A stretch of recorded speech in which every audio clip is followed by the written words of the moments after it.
Well, good morning. Good morning. The September 8th, 2022 meeting of the Alabama State Board of Education will now come to order. Reverend Shane Eisner, pastor of the First Christian Church located here in Montgomery, will now offer the invocation. Reverend Eisner. Thank you, ma'am. Will you all please join me in a spirit of prayer or reflection? Gracious Spirit, divine counselor, whose wisdom drifts through our lives like a refreshing breeze on a hot summer night, help us to listen.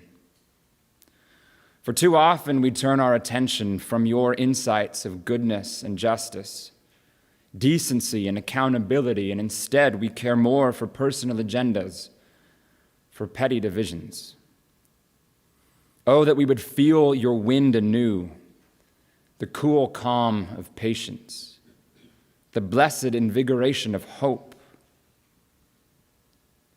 Indeed, in our schools, we have counselors who model such wise giftedness with excellence, and for them we offer praise and thanks.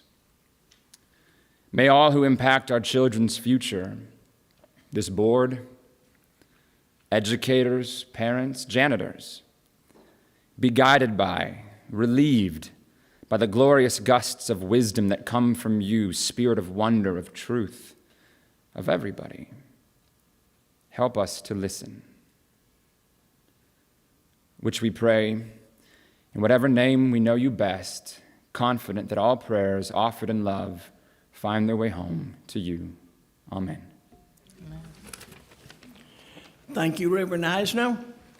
Please stand for the Pledge of Allegiance to the flag. Attention, salute, and pledge.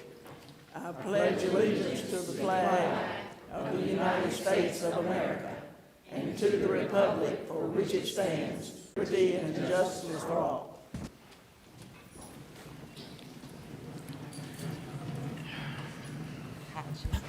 Before we call the roll today, I want to welcome new superintendent of Montgomery County, Superintendent Melvin Brown. Would you like to stand and be welcomed?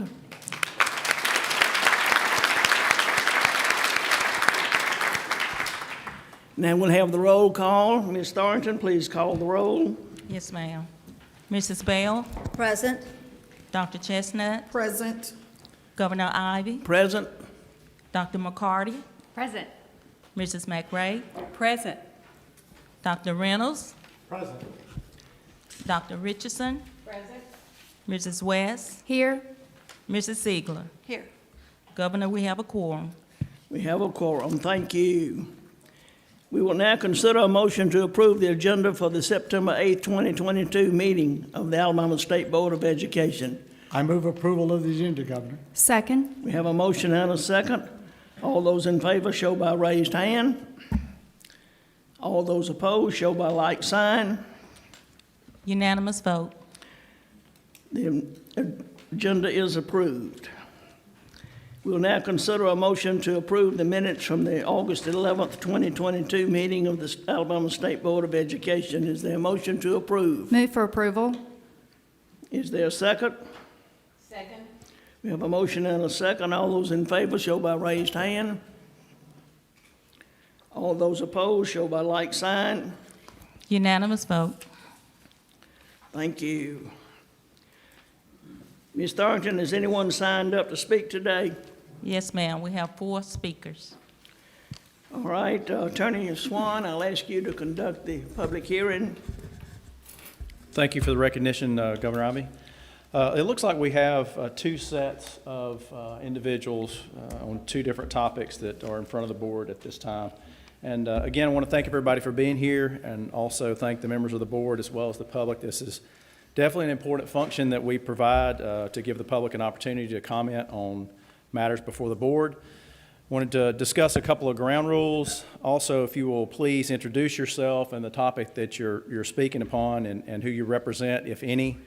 Also, there's supposed to be no questions directed to the board And then please keep your matters, only those that are on the current agenda that's been passed out and that's been placed on the board agenda.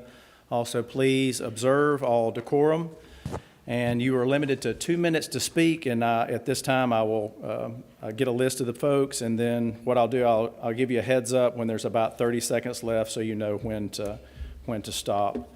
But like I said, looks like we have two different topics that are up for public comment.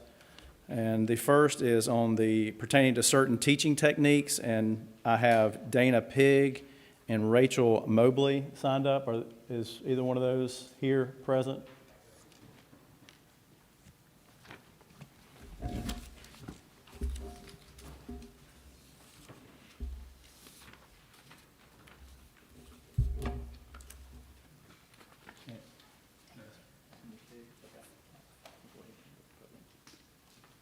I'll go ahead and get you started. Just when you start speaking, I'll go ahead and start the clock. Perfect, thank you. Dana Pigg, I am from Tuscaloosa, Alabama. I received my high school education in District 7. As an educator, I am here to tell you guys something that as educators you should already know. Criminalizing a robust discussion, age-appropriate, but robust discussion about very important topics like sexuality, race, forcing your educators to sell lies to children in the form of half-truths is poisoning our communities. It's continuously dividing us on topics that you all claim to share an interest on, a Christian interest. There's nothing Christian about criminalizing education. I hope that you guys will weigh these topics very carefully as our educators fight to provide the best possible education to your children each and every day, and who are finding themselves increasingly not supported by our leadership. Thank you.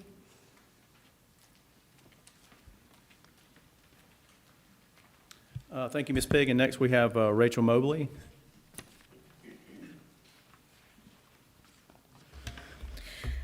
Hi, Rachel Mobley, teacher for 8 years. I also taught AP English for a duration of that time, so I know the value and the importance of very specific language choices in documents.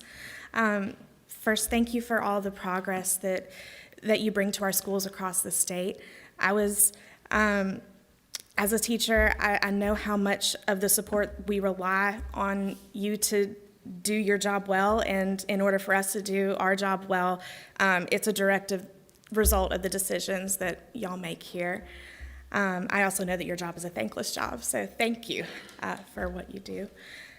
With teacher shortages at an all-time high, I hope that the board today will reconsider some of the language used in Rule 290-040-040, the proposal, making a few revisions that I've already suggested some language changes for your consideration, would go a long way to raise the morale of a severely disheartened teacher workforce. Subjective language currently found throughout the rule should be revised. The consequences listed in the rule are too severe to allow for anything other than perfect clarity.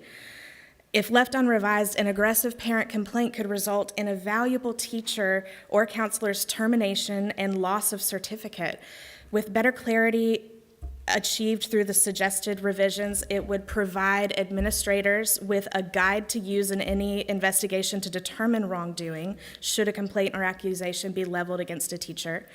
It would comfort teachers to know that an investigation's results would not be based on subjective language.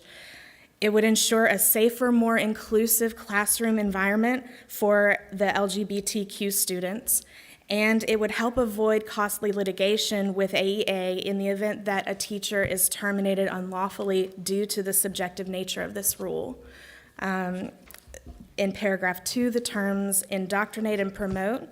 Paragraph 3, the term engage, the terms age-appropriate and developmentally appropriate. The sources cited as guidance require clarification about appropriate application. Paragraph 3A, the consequences listed should both include educational and disciplinary measures as options. Paragraph 4, the terms such conduct referring to acts that are harmful and legitimate require clarification. And paragraph 5, the terms access and review require clarification. I hope that the board would consider voting allowing me to continue beyond 2 minutes.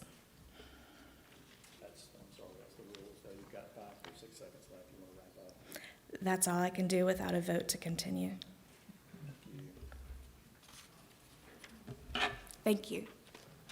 Obviously, we have all your stuff that you provided for the board as well. Okay, thank you both. The next is the, I believe it's item M that's on the board agenda pertaining to mental health service coordinators.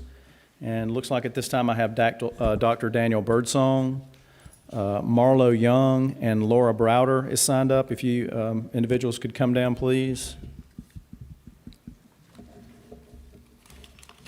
And first up is Dr. Birdsong. Good morning, Governor Ivey, Dr. Mackey, and members of the board. My name is Dr. Daniel Birdsong, and I am current president of the Alabama School Counselor Association. I am representing myself and the Alabama School Counselor Association. I would like to briefly speak in support of the adoption of the new Alabama Administrative Code rule pertaining to the Mental Health Services Coordinator. This new code clarifies ambiguous language included in the Mental Health Service Coordinator law and clearly distinguishes between mental health services implemented by licensed mental health providers through the Mental Health Service Coordinator and school counseling services implemented by certified school counselors through school counseling programs. School counseling programs promote and support all student success by increasing students' college and career readiness and improving student outcomes, including achievement, attendance, and discipline. Through their work, certified school counselors address critical domains, including students' academic, career, and personal social development, and their services are needed now more than ever. As the board will recognize 5 outstanding school counseling programs today that have demonstrated improved student outcomes, school counseling programs matter, and they are integral to schools' academic mission and total educational programs. The new code rule will ensure that all students continue to benefit from school counseling support services that they deserve. I ask that you vote yes today in favor of this important rule change. Thank you for your time and support. Okay, thank you, Dr. Birdsong. The next up is Marlo Young. Good morning. My name is Ms. Marlo Young, and I'm the Mental Health Service Coordinator for Escambia County School System. First, I would like to thank the State Board of Education for all that they do for our students throughout the state of Alabama. The position of the Mental Health Service Coordinator has been a great addition to the local school systems, and I'm grateful to have an opportunity to work in this capacity. I collaborate with the school administration, counselors, faculty, and staff to help our students propel academically and reach their desired goals. We work alongside our school counselors as a support for our students in various ways, such as character education, social and emotional learning, and that community liaison that connects students and parents to those Tier 3 resources and services. We assist our school systems in promoting a culture of respect in peer-to-peer and youth-to-adult relationships. We do this by working with our students to learn and strengthen those skills, such as self-management, self-awareness, social and positive life skills. And in return, we have seen this has reduced bullying and peer pressure significantly. We are all working as a team to help support our students. However, I do feel that the opt-in policy for the Mental Health Service Coordinator and mental health services has caused some confusion for many because it appears to be a duplication of what we already have in place as it relates to ongoing counseling and or mental health services. When a student is referred to these Tier 3 services, it is an automatic process that parents' permission has to be in place before services can be initiated and a therapeutic treatment can begin. This is obtained by the local community mental health agency that we are in partnership with. As the mental health service coordinator, I help to confirm yearly with the agency what students are continuing services that particular school year, and if the child is under the age of 14. That the parents' consent has to be updated for that school year. So as a former school-based children's therapist, I can attest that this procedure of obtaining required consent from parents and the collaboration with the school counselors and admin of students receiving ongoing services. So I truly thank you all for allowing us to serve our students in the capacity of a mental health service coordinator. Thank you. We have one more individual signed up to speak on the mental health service coordinators, Miss Laura Browder, and I've been told she's not here, but I wanted to give her one more opportunity just in case she shows up. Okay. Well, Governor, that concludes the public comment portion of the meeting. Thank you, Attorney Swan. Item G, unfinished business. Ms. Thornton, is there any unfinished business? There's no unfinished business. Okay. Also, I have a proclamation here to enter into the record declaring that September 2022 is Workforce Development Month in the state. New business. We'll now consider a resolution of distinguished recognition for Amanda Blake and Shaniqua Robinson, school counselors at Daphne Middle School in Baldwin County School System located in the State School Board District 1 for the 2021 Alabama School Counseling Program of Distinction. Is there a motion to adopt the resolution? I so move. We have a motion. Is there a second? Second. Any questions? All those in favor show by the raised hand. All those opposed show by like sign. Unanimous vote. Unanimous vote. We'll now consider a resolution of distinguished recognition for Summer Davis, Christy Elderkin, and Katrina Ken, school counselors at E.R. Dixon Elementary School in Mobile County School System located in State School Board District 1 for the 2021 Alabama School Counseling Program of Distinction. Is there a motion to adopt the resolution? I so move. It says we have a motion and a second. All those in favor show by the raised hand. All those opposed by like sign. Unanimous vote, Governor. Thank you. We will now consider a resolution of distinguished recognition for Carissa Davis and Janie Evans, school counselors at J. Larry Newton Elementary School in Baldwin County School System, also located in State School Board District 1 for the 2021 Alabama School Counseling Program of Distinction.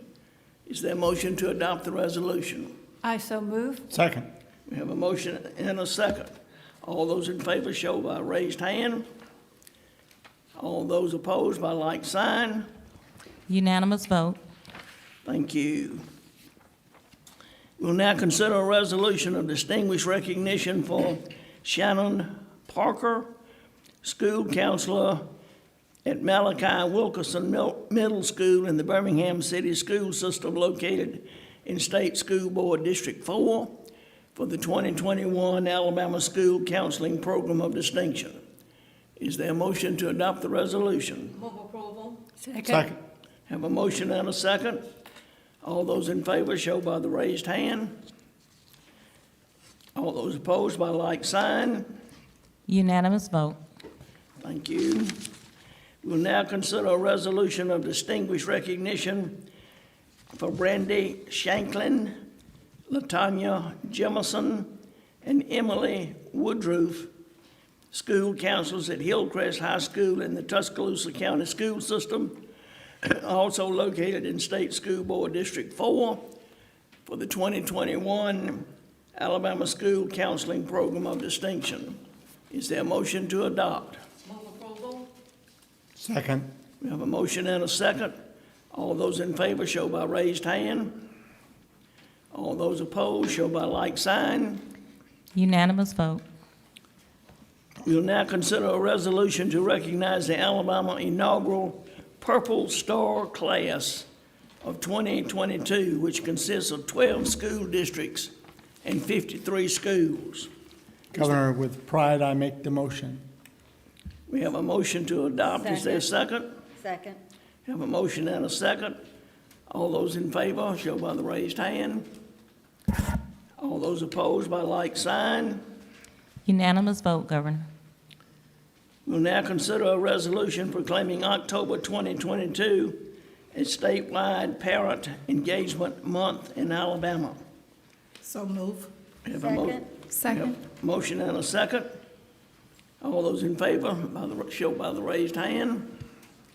All those opposed by like sign. Unanimous vote. We'll now consider a resolution to approve a Class B Early Childhood Education P through 3 program for the University of Montevallo. So moved. We have a motion to adopt. Is there a second? Second. All those in favor show by raised hand. All those opposed show by like sign. Unanimous vote. We'll now consider a motion to approve the Alabama State Department of Education fiscal year 2023 operating budget. So move, Governor. We have a Second. motion to approve. Is there a second? Second. We have a motion and a second. All those in favor show by the upraised hand. All those opposed by like sign. Abstain. Vote carries, Governor. We will now consider a motion to adopt amended Alabama Administrative Code Rule 290-2-4-06 pertaining to the local mechanic certification. Is there a motion to adopt? So moved. Second. Any discussion? All those in favor show by raised hand. All those opposed show by like sign. Unanimous vote. Thank you. We'll now consider a motion to adopt amended Alabama Administrative Code Rule 290-2-1-01 pertaining to annual apportionment of foundation program funds. I make the motion, Governor. We have a motion to adopt. Is there a second? Second. All those in favor show by raised hand. All those opposed by like sign. Unanimous vote. We'll Now consider a motion to adopt amended Alabama Administrative Code Rule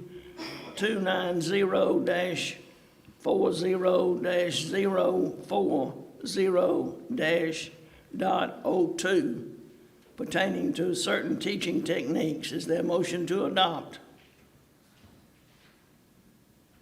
I make that motion, Governor. Is there a second? Second.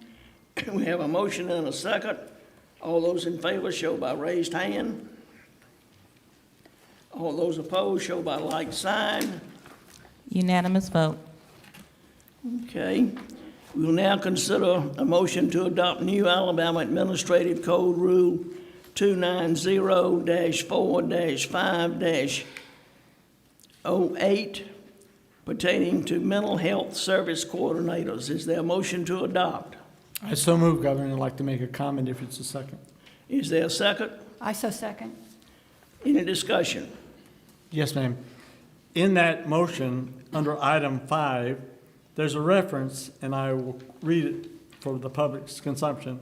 No student of K-12 public school under age 14 may be allowed to participate on ongoing school counseling service, including but not limited to, et cetera, unless specific written instruction has been granted by the student's parents, unless there's an imminent threat to health of the student of others. I had a conversation with several superintendents and with Superintendent Mackey over the language, ongoing school counseling services. And I think one of the speakers today mentioned that concern. And I think Dr. Mackey will be issuing some clarification of exactly what ongoing counseling services includes and does not include, so that no school counseling program that has ongoing functions will feel that this some of their activities, and some schools have not really understood how to interpret this, but I think we will adopt it with clarification. Comment, Dr. Mackey? Any more discussion? Governor, I plan to vote against this because there are too many questions that I still have. I understand the legislature played a major role in this particular addition to the administrative code. Once this is approved the way that I read it, the board, unless the superintendent so desires to make a recommendation for the board's approval, the board is no longer really involved. I guess we could express our concerns through the superintendent, but it is left up to the department, and I do have some concerns about some of the things that will not return to the board for a vote. So I do plan to vote against it. Any more discussion? All those in favor show by raised hand. All those opposed show by like sign.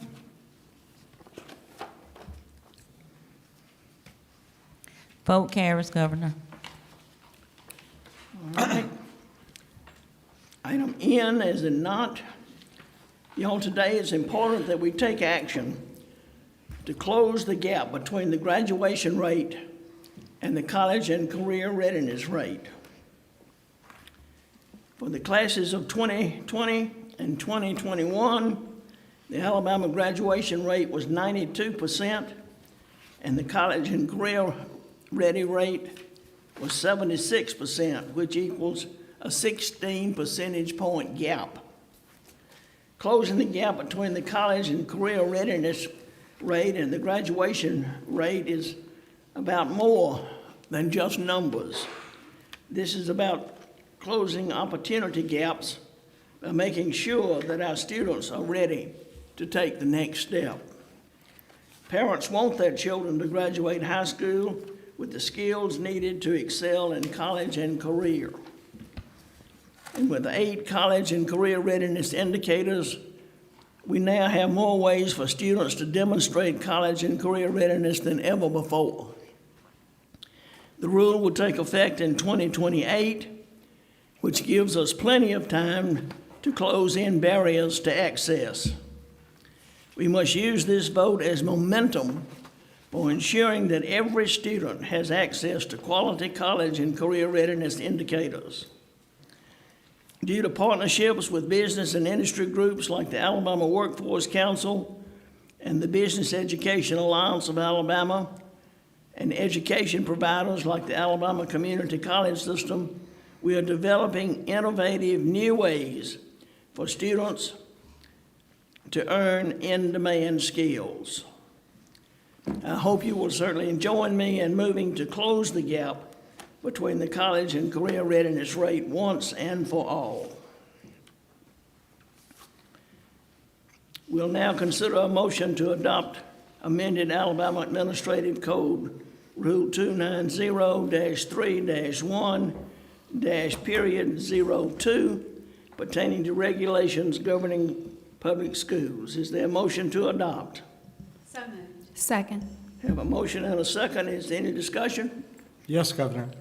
I would support this resolution, and I particularly draw attention to it, that this is an opening a period for comment. This is a motion to adopt the intent, to put before the public the intent to adopt this motion. And I certainly hope that the constituents across the state will respond. I've had several responses from pro groups, and I've asked that they also include that comment in written form once we adopt the motion today to declare our intent to adopt the code. Thank you, Governor, for the time. In line with that, Governor, I have a few questions of Dr. Mackey, please. Very good. Yes, Dr. Mackey, first of all, in line with these CCR indicators, relative to superintendents and options, will there be flexibility in reference to special needs students? Could you elaborate on that? I Yes, know it ma'am. mentioned something, but. Yes, ma'am, I'd be glad to. So one of the things that we talked about a little bit last month in the work session, we're still working on it, is for those students who are cognitively disabled. So those students now that would be on a special program, not just an IEP program, but students who have to be on an alternate assessment pathway and those kind of things. So we have some students that do not take the regular assessments, they take alternate assessment. And one of the concerns that's been raised is what credential would be available to those folks. Of course, as you know, item 10 is any additional change made by the state board. We would plan to come to you with some suggestions, and don't have those in place, but as the governor mentioned, this would not affect until the class of 2028. But we do know, we've looked at some other states, there's some states that have done some things, essentially looking at if they complete their program of study, what's laid out in their IEP, then, assuming that's a good program of study, then allowing that to serve as their CCR, their credential. Okay. So that would be a little different, I'm sorry ma'am, but just, it would not go through, and the confusion, not your confusion, but the confusion out there in the public is, well, it says credentials, career tech credentials. So those wouldn't necessarily be career tech credentials. They're not falling under that, that component. We see them as falling under number 10, a separate pathway for those students. So that would be also in line when we talk about advanced placement students who then would not be on a career tech track also, correct? That's correct, yes ma'am. So it could be any one of these 10, so we still would leave in place, if they score a benchmark on any area, any subject area of the ACT, a 3 or higher on any advanced placement exam, a 4 or higher on any IB exam, or earning any college credit while in high school. And that could be a 2-year college credit, a technical college credit, or a 4-year college credit, but any college credit. And then the ACT Work Keys exam, which is where most of our students, more students than any other area, get their CCR now through the ACT Work Keys exam. Okay, and last thing, would superintendents have an option perhaps? I know one superintendent mentioned that if a student did not meet any of these indicators, perhaps an option where in this district they have like a skills trade program that's provided by another entity. If a student completed that and then at that point also got a workforce credential, could that count? Would they have the flexibility to allow that to count as a CCR, or at least us look at that? Yes, ma'am. And so obviously we'd have to look at each one of those. But what we have now is a committee that looks at those credentials. And we have local school districts that work with the local business and develop new credentials. And there's a process they can go through. We're stepping that up. We're actually working now with the ACCCP, which is a continuum between the Commerce Department, us, and the 2-year college system, post-secondary system, to look at the credentials and make sure they truly are getting students ready for a career. But there is a pathway for new ones to be introduced. I think, I'm going to have the number wrong, but there's around 150 currently credentials out there. Now, most high schools will offer a small number of that. They may offer anywhere from 3 or 4 or 5 to 50 of those programs, but there's 150 options out there, and they grow every year as we add more. All right, and lastly, to make aware, if this does pass, to superintendents that all of them are fully aware of what this entails. I know some of them, someone mentioned when they had their meeting in June, it was not mentioned. I said, well, because it had not been brought to us. But as we go forward with SSA, to just keep them fully in the loop to try to better understand. That's what I should say. We will do it. Okay. We will. So just to clarify, I did mention it in my June, comments. that person it was didn't hear it. the main part of my comments to the That person superintendents. didn't hear it, But so that I'm person gonna might get not on have been him in the or her. room at the time. I'm I gonna get understand. on him or her Yes, then. ma'am. Okay. No, but I will, so I'll be speaking to superintendents on the Tuesday before our October board meeting. And Okay. it's already, I actually met with Mr. Hollingsworth yesterday and told him this will be my #1 talking point, this Okay. and going through the budget. But yes, ma'am, we'll also send them some written. Thank you. Those are, and I understand, I mean, people go in and out of the rooms, they have They phone do. calls, so it's, They do. so it's easy to miss that. But if the board adopts this intent today, Yes, then we're gonna send them some written correspondence. Okay. So that it's not just whether you were in the room when Or the not. superintendent was talking about it. So, Okay. yes, ma'am. Thank you. Governor, thank you. Dr. Mackey, I had one more question rather. I'm sorry, did I? Go ahead, ma'am. I'm sorry. I defer to my esteemed colleague. I have two concerns. English learners. Is your microphone on? Sorry. I have two concerns. One is English learners. I represent District 7, and in Franklin County, Russellville City, we have many students who are English learners. How will this affect them? And the second issue that I have are those students who may not have IEPs, but they're struggling students, and they struggle all the way through school. I saw this happen when the graduation exam was in effect, and I saw students who tried very hard and succeeded with tutoring to pass their courses, but could not pass some section of the graduation exam.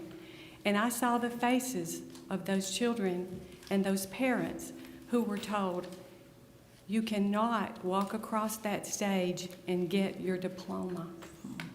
And it was devastating. So I am concerned about how it will affect those students. Dr. Mackey? Yes, ma'am.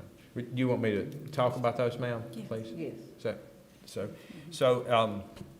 So first, the EL, that isn't, I mean, that's an open question on EL performance in schools at all. So there's not a separate pathway for EL students. You know, what we would certainly hope is by the time they get to graduation, if they earn a high school diploma, it means they've passed the 24 credits required by the board. They've passed 4, high-level math courses, and hopefully that would mean that there was some credential, whether that was ACT or AP course or dual credit or a career tech program or an internship, that there would be something they would demonstrate that mastery and earn one of these CCRs. But there's not a separate pathway for EL students. You've not asked for this, but it'd be difficult, probably impossible to create something, because under federal law, we can't have a dual pathway for students who are not native English speakers. We did at one time, so I don't know if that fully answers that, but I think that the answer, all I have right now, is that they would just, they would have the same high expectation to meet one. It is obviously difficult if they come in high school not speaking English, but I would submit it's not just the CCR, but just earning the diploma is a challenge for students who come in. Now, it's obviously different. There are a lot of things in the school districts you mentioned. They are doing amazing work with students who come to them who are 6, 7 years old and don't speak English. But if you come to one of our school districts and you're 17 and don't speak English, then that's obviously a challenge all the way around.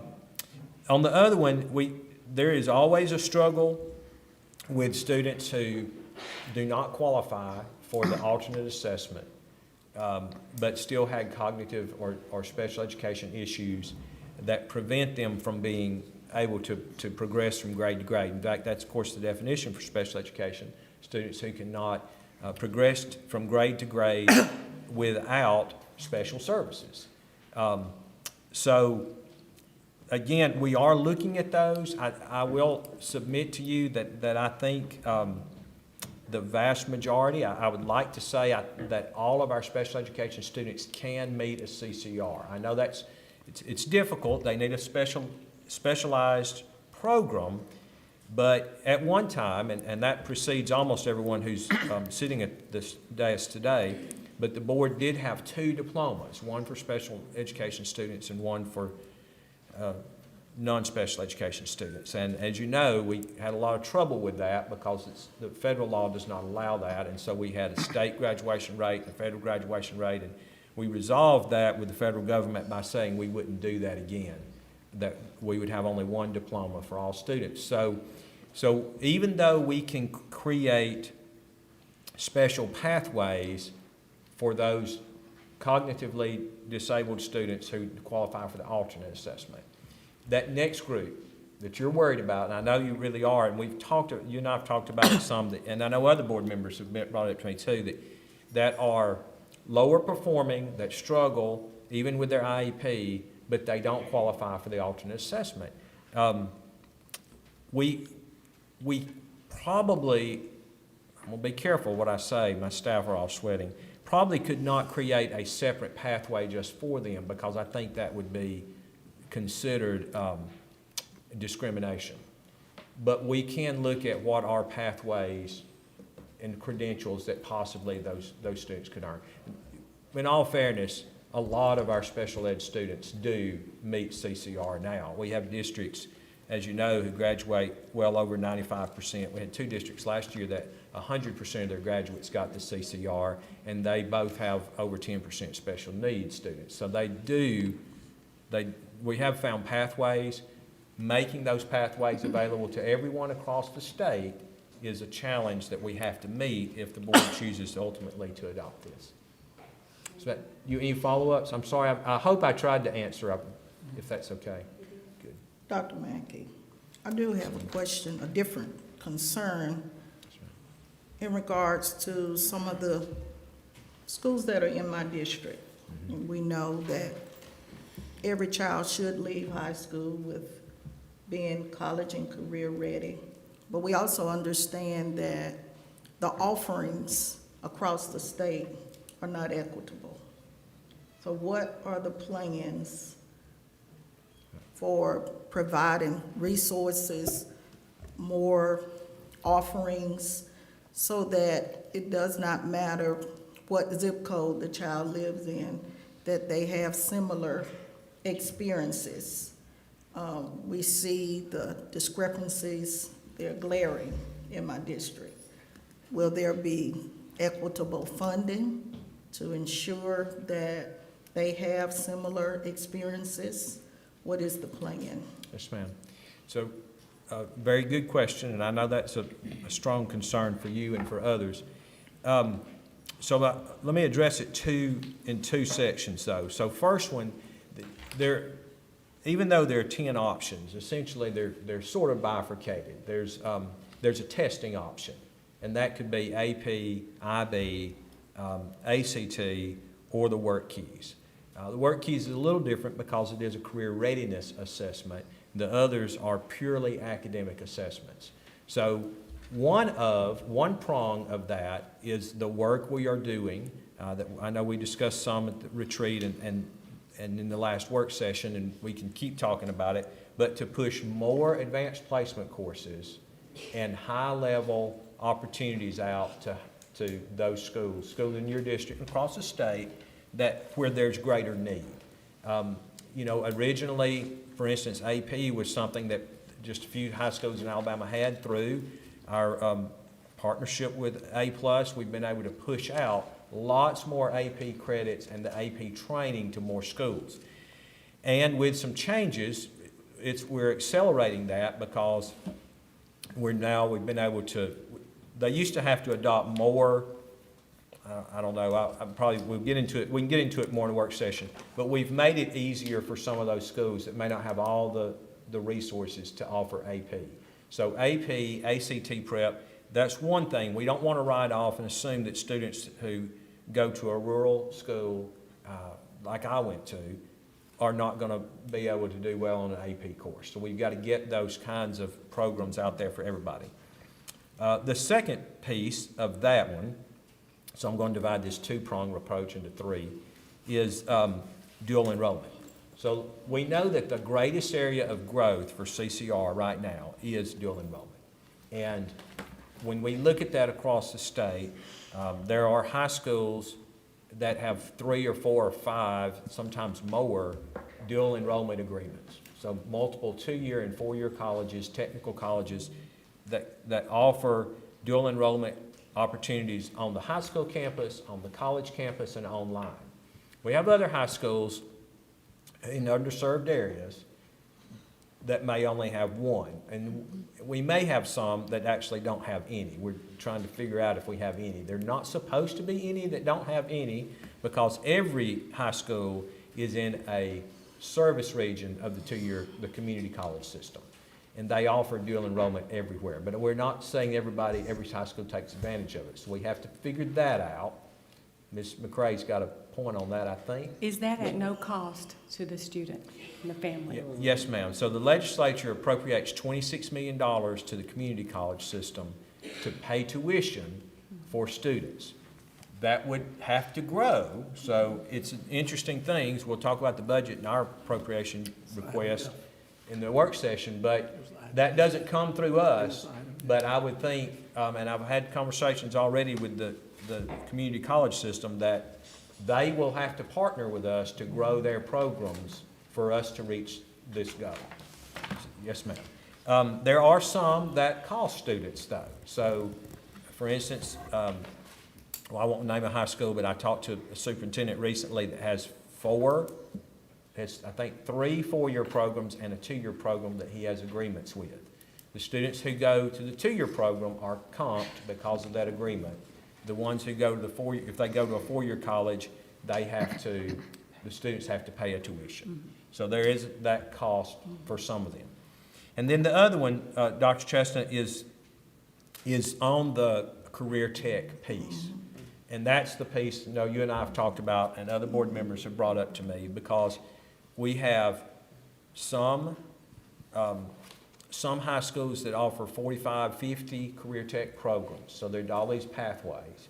And then we have, especially in rural schools, they may offer 4. We actually have a county right now we're working with that has had 4 for years, and we're helping them set up a 5th one. Now that does come through the Career Tech Initiative money that you request from the legislature, that we dole out here from the department in grants. And so there is a plan to help them grow. But they have to sustain it. So I don't want to lay out a rosy picture and not tell the whole truth. Obviously, once we help them go in and buy equipment, set up a program, they have to sustain the program. That doesn't go on, that Career Tech Initiative grant doesn't necessarily go on forever. And in some cases, the programs they have are legacy programs that are not necessarily attractive to students. So we have more students now wanting to get into high-tech sorts of programs, computer programs, even machining programs, but they're machining programs where they're actually using a computer to do the machining, not old-fashioned holding the lathe yourself, working the lathe. So that is my response to that, is that through our Career Tech Initiative, I think we have to keep asking for more money, to give more grants, to make sure we're expanding career tech opportunities, and hopefully incentivizing districts to work together. So for instance, in your area of the state, we can't put, not saying we can't put, it is unlikely that we will be able to afford a really high-tech career center in every county seat. So we have to find ways that offers 40 programs, because there aren't enough students to support 40 programs, enough teachers. So we have to find a way that they do some cross-collaboration. We already do see that in some parts of the state, especially between county and city school districts, and we do have some programs where multiple county districts go together and support one another. But that it will have to continue to grow it. I will not offer to you that everything is already in place. But I will say this, that the vast majority of people I've talked to in the districts that have talked to me feel like this is the right direction, and it'll help put some pressure on local communities and the legislature and others to step up and say, okay, this is going to be a rule. Now we have to go in and build what it takes to make sure students meet the credentials. So Dr. Mackey, am I hearing you say that you have a plan that will provide equitable funding for those school systems that are currently not able to provide the offerings that are available in some of your more affluent areas? So when the funding comes out, I want to make sure I'm hearing you say that those school systems that may have 3 or 4 offerings versus 40 or 50 will be the priority when the funding rolls out. Priority for growth grants, but here's the other part of why I say, because there's this maintenance piece, and it is student driven. Because, so for instance, if you go into a county, I have 3 counties, had a discussion yesterday. We have 3 counties not all in your area, but they're contiguous. One of them is in your area. And together, they have, all 3 counties with all their schools, K through 12, added together, they have fewer students than probably 50 high schools in the region.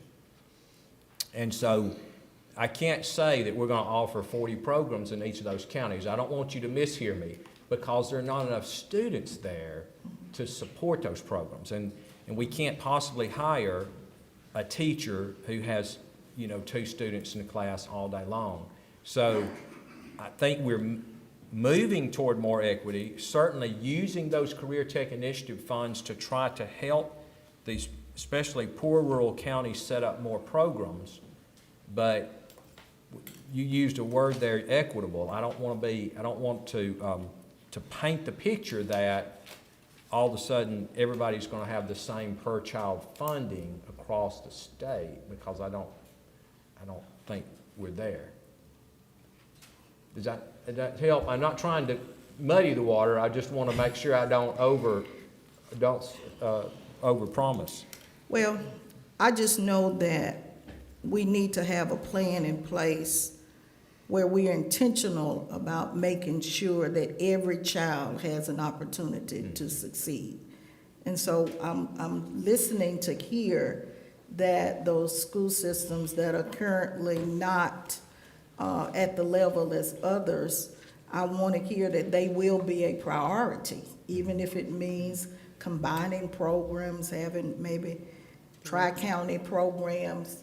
That's what I'm listening for, but that's not what I'm hearing, and so that's my concern. Absolutely.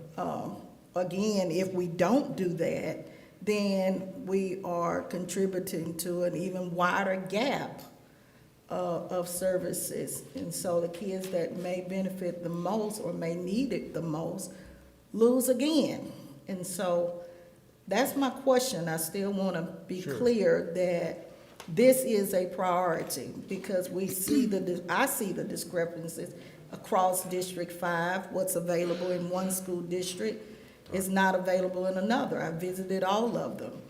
But I'm a firm believer that regardless of a child's zip code, they should be afforded similar opportunities. If you're going to mandate a requirement that involves all students, then there should be some type of plan in place to ensure, again, that they have similar experiences. Yes, ma'am. So I can assure you that that's a priority for us. But for instance, I'm going to give you an example. I will not name the district. It's not a district in your area. But the county that I mentioned that we've worked with that had 4 programs. It has been a desire of this department that they would go to 5 programs for many years. But the local school board did not want to. And they had a change of leadership, and they said, we now want to do 5 programs. And so we've helped them with funding. We've gone in and bought them equipment. So through that Career Tech Initiative, we've gotten them up. Now, it's their responsibility to keep running it.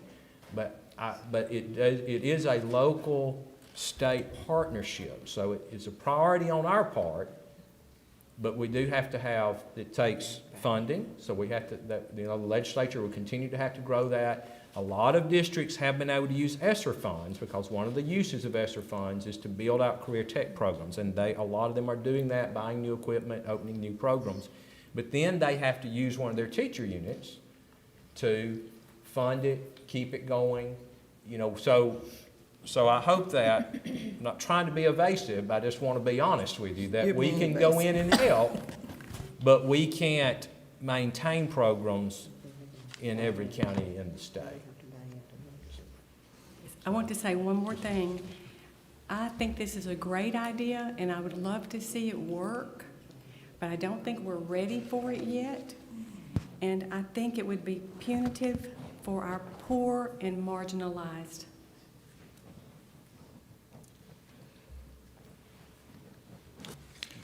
Dr. Richardson had her mic on. I'm not sure she had another question. No.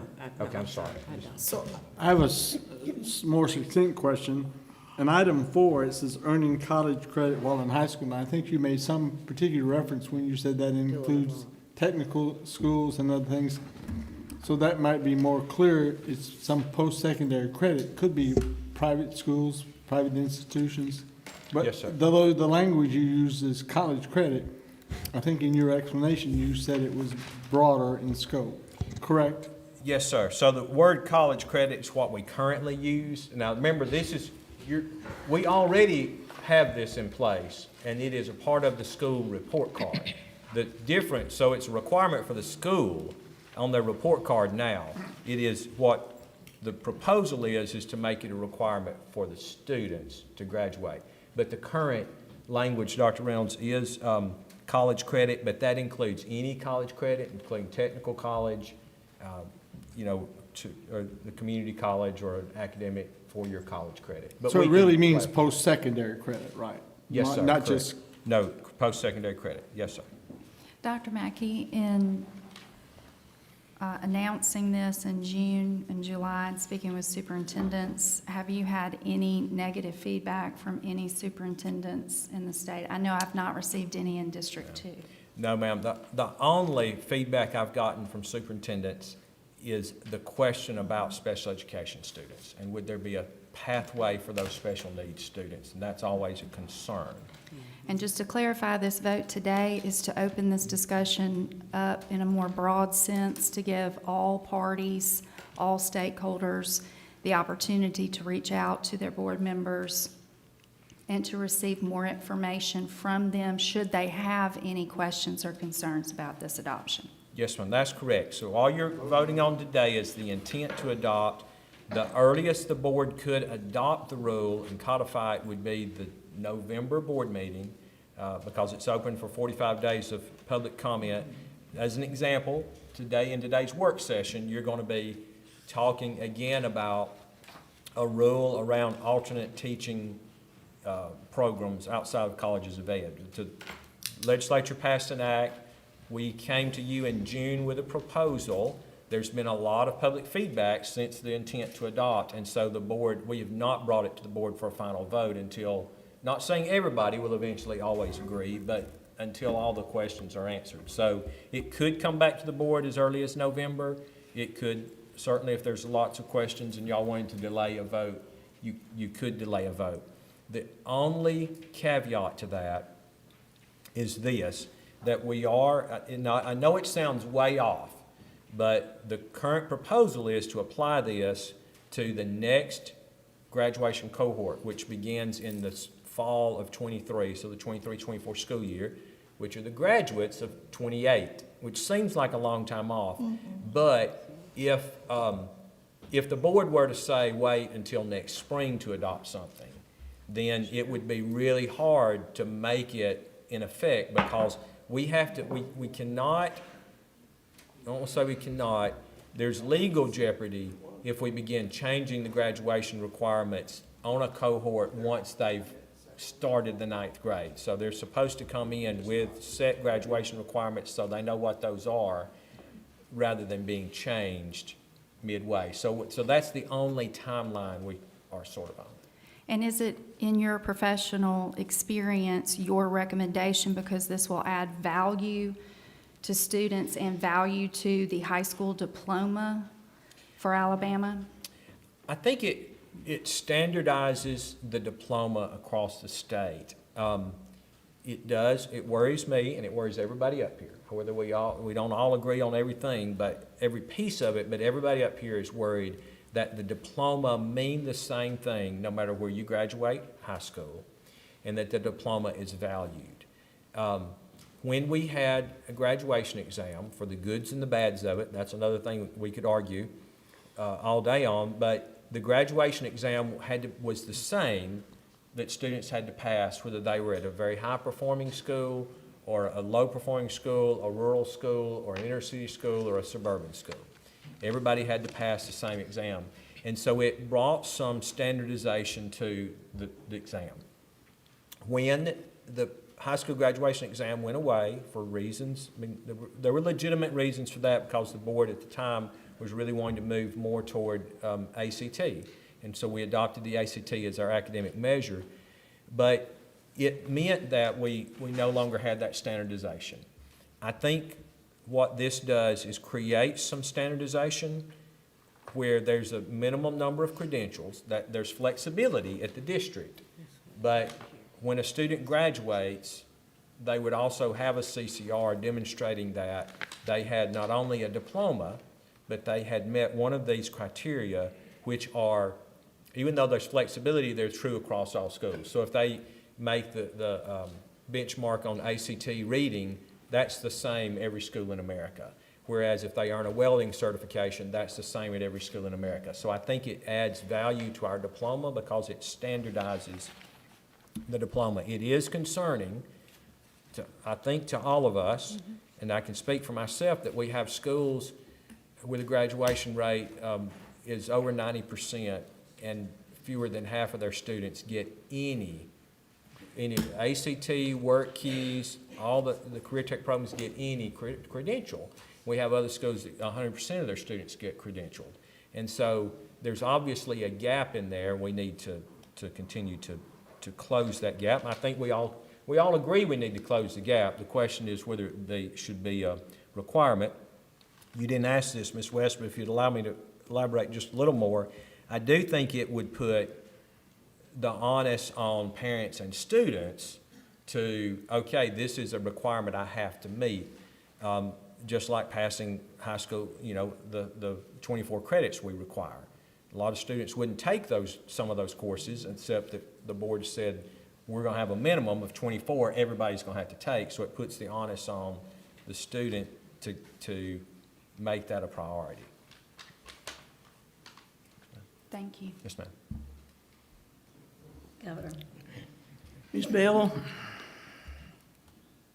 I don't think that now is the time to vote on this, even if it is the intent to adopt. And even though we have a 45-day period, and with all of these concerns, with all of these unknowns, with all the questions, and with the reactions that I have received from not only parents, where you just mentioned parents and students, that will be their personal responsibility. And that's certainly a big problem in education today, is that personal responsibility has gone missing. We don't see it anymore.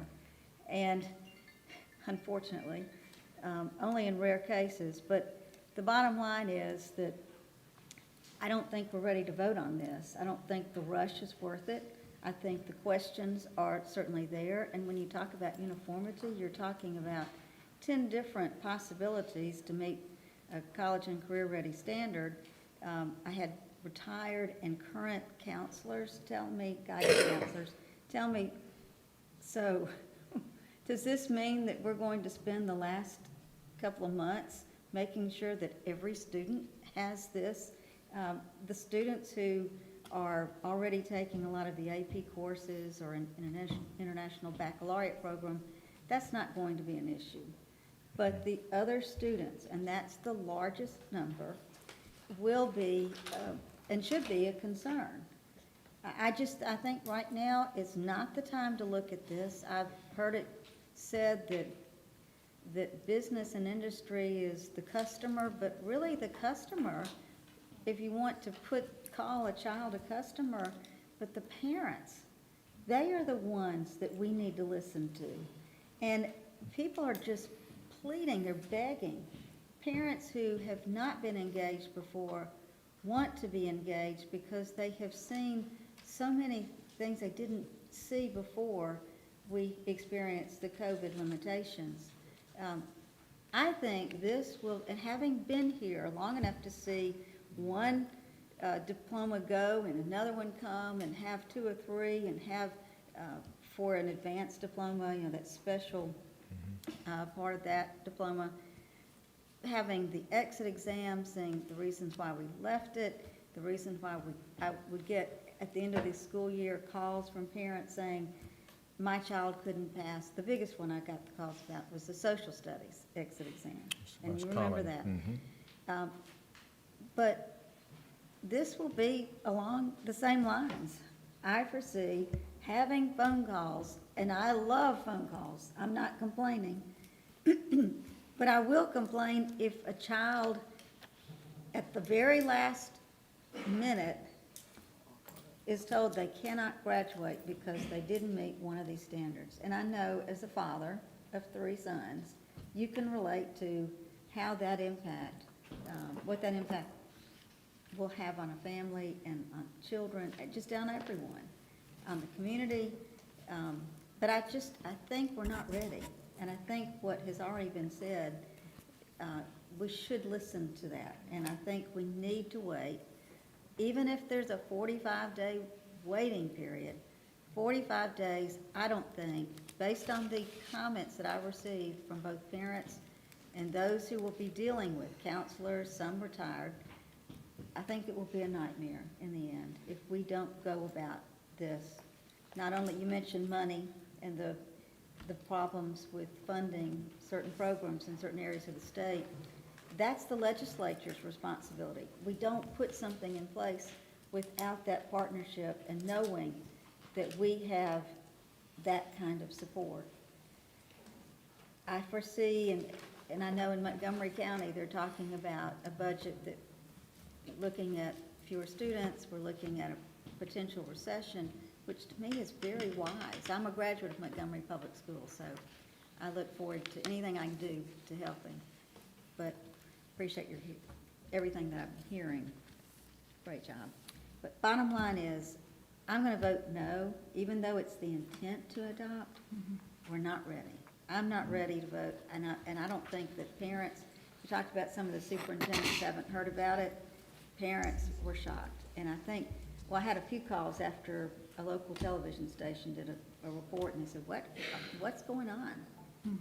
And, you know, I told them, I forwarded the email with that list, and I could tell you a lot of things they said, but they didn't like it. And it was a pretty good variety of people. Governor? Ms. Bill, we got to move on. Yes, and all I want to do is say I concur and I understand, and the phone calls from which I've been receiving have been from the principals and the parents and the students and the school staff like the counselors. I do not think we're ready. What I worry most about, my number one thing under everything I ever ask myself, is this what is the best for children? And at this point, to me, why put in a requirement to graduate? We can move our standards forward. We can put forth all these wonderful ideas, but we also know about the reality of mental health. Our kids are under enough stress. We don't need to be adding. I know it's 5 years, but 5 years, let me just tell you, it's going to be, I can't even find what happened at Easter, and here we are already down, looking at, Christmas. But we've got to have a reality check of what we do impacts our students, and the stress of those that are struggling or not doing, maybe coming to that point of maybe not being able to graduate. And I'm not in favor of opting in or opting out or waivers. We need to have a clear and, decisive idea about which I have to concur that it's just not right for our students at this time. Thank you, Governor. I remind the board that we are still on item N.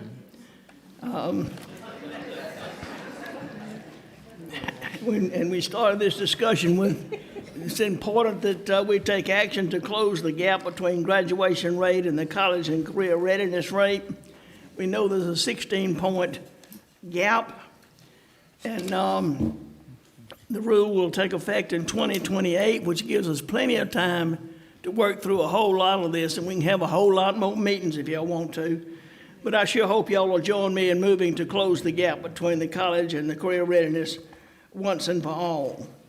So we're now to consider a motion to adopt amended Alabama Administrative Code Rule 290-3-1-02 pertaining to regulations governing public schools. Is there a motion to adopt? Governor. Second. We have a motion and a second. Governor, clarification. Beg pardon? We have a motion and a second. We just need a vote. I'm sorry? We had a motion and a second. We just need a vote. All right, we need a vote. All those in favor, show by the raised hand. All those opposed, show by like sign. Vote carries. All right, now we move on to item O.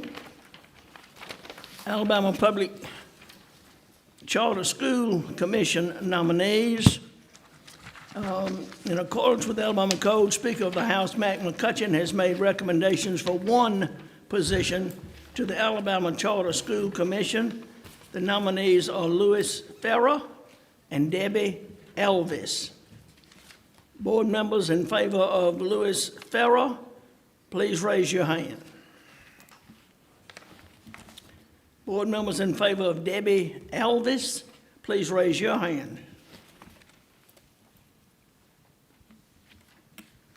Abstain.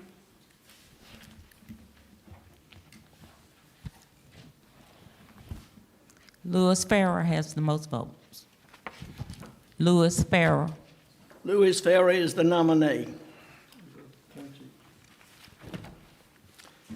All right. Dr. Mackey, do you have any public or legal information to share? No, ma'am, there is none today. Do you have a report?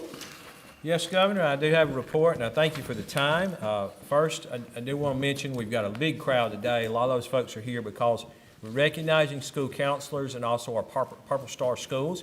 We are going to ask those folks very quickly to stay, or not very quickly to stay for a few minutes for some quick photographs. What we're going to do first, we have another presentation, but when we adjourn, we're going to ask all the folks who are here with Purple Star schools to please come down front. We'll move the board. We'll all stay up here. We'll move to the middle, though, and we'll do one big photo here. And then we're going to ask the same thing with all the counselors who are here and won awards, and any administrators or others who are with them. So we'll do two pictures together. And then I know some of you want individual pictures with your board members, and we'll do that after that. But please, we'll do two big pictures before everybody gets away from us. And we have a very special guest with us today, Governor, Dr. Dennis Willingham, the superintendent in Walker County, District 7, Ms. McCrae's area. So I'm going to ask him to come down. We'll turn it over to him.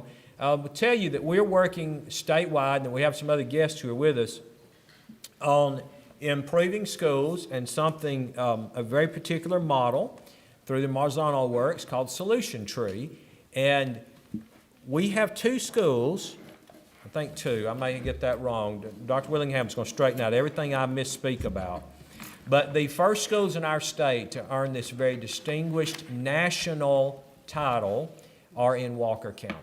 And I unfortunately was unable to go up and join them when they made the big announcement in Walker County earlier this summer. Wish that I could have been there, but they've been gracious to come here with us. I also remind you, or I'm reminded, we had Jeff Jones. I didn't get to meet these folks ahead of time, so I hope they're here. Is Jeff here?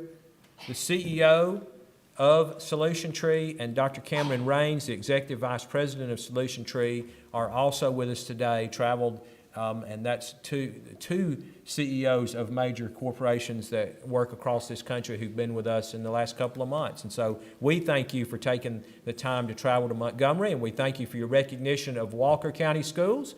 And we turn it over to Superintendent Willingham. Thank you. Turn that on. There you go. All right. Is this better? All right. Thank you. Good morning, Governor Ivey, Superintendent Mackey, board members, specifically our board member, Representative Ms. McCrae.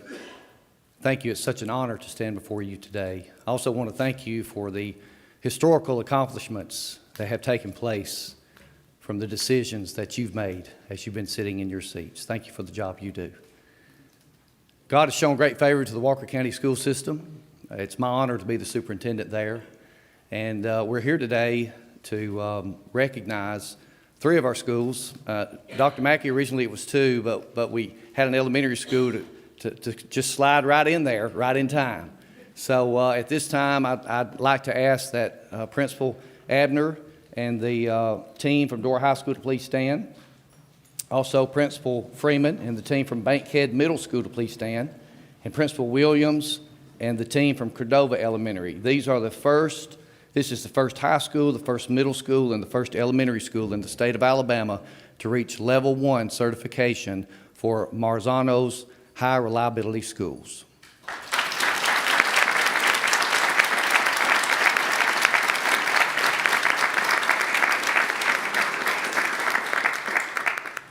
So, in a nutshell, This has meant a lot to our school system because it has allowed us to systematically analyze our strengths and then to spotlight and to celebrate those strengths, and also to systematically analyze our weaknesses and make improvements with those weaknesses.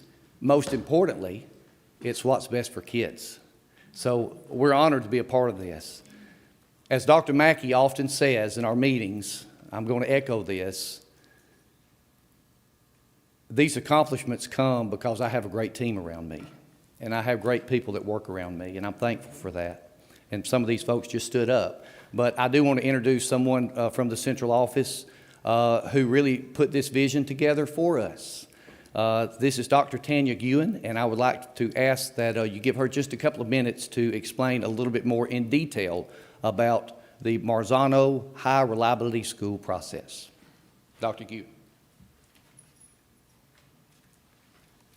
Thank you, Dr. Willingham. I would just like to say thank you for trusting us to be able to bring this forward and actually bring it to fruition. The way we got started was AMSTI offered, it was online learning that Phil Warwick provided through AMSTI. And so my partner, Steve Rowe, and I watched the Zoom meeting, and we just decided that we needed to move from a system of schools to a unified school system. And this process has allowed us to do that. It creates conditions for success in our schools, and everybody didn't have to do the same thing. You just have to follow the framework in which ensures that you're doing what you say you're doing, and the data has to prove it. You know, it's one thing to say, oh yeah, we're really doing this, but well, where's the data to back it up? It requires you to be very reflective in what you're doing within your schools. So, and it's not about compliance, it's about making true change and doing what's right for kids. That's my favorite. Is that the best thing to do for kids? You know, if the adults can benefit, that's great, but is it going to be beneficial for our children? So, like Dr. Willingham said, we have 3 schools that have reached HRS Level 1 certification, and Level 1 focuses on the safe, supportive, and collaborative culture. And I think they will certainly give some insight to this, but it's all about the PLC process and trusting the process. And that's something that we really had to rethink what we were doing. So I know that they'll be thankful to get to share their experiences with you, and we are just so excited to have the opportunity to be able to participate in this type of learning.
Governor, as I close my report, the partnership that we have with Walker County is exactly what we want to do, obviously all across the state.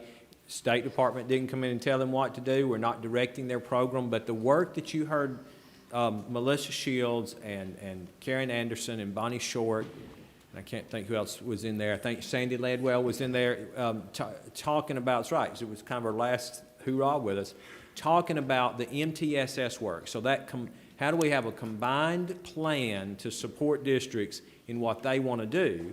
And it's about trying to get highly reliable schools all across the state. And, you know, just my greatest congratulations to these 3 schools who stepped up and said, we're going to lead the way, we're going to be the first in the state. I promise you, I will get text messages by the end of the day, and I hope y'all do too, about how do we get there too. Have 52 more schools that are in process of this. We want to continue to push not just this program. It's one of the great things that we do, though, with our partnership with Solution Tree, but we want all of our schools to be highly reliable, and you're doing great work. Superintendent Willingham and Dr. Ewan, thank you for your time this morning and for joining us. And Governor, that concludes my report. I would just remind our folks, don't leave. We're going to do our Purple Stars picture first after adjournment, and then we'll do one with the school counselors. Dr. Mackey and Governor, I did make the motion about the recognition of the Purple Star schools, and many of my colleagues, fellow superintendents, former superintendents, have made the visit here, and I would like those representatives of Purple Star schools, for those of you who don't know, explain what Purple Star schools is, Dr. Mackey, because you'll do it much better than I would. So these are schools that have gone through a rigorous self-assessment to show that they are military-friendly communities, and again, we have, I think, 12 districts and 50-something schools in the state. Would y'all please stand?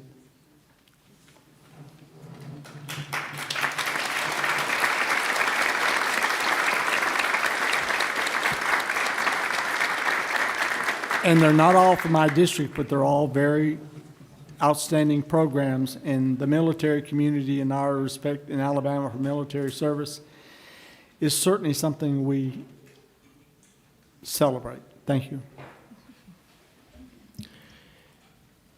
The next elementary and secondary education meeting of the Alabama State Board of Education will be held on Thursday, October 13, 2022 at 10 a.m. in the Gordon Parsons Building Auditorium.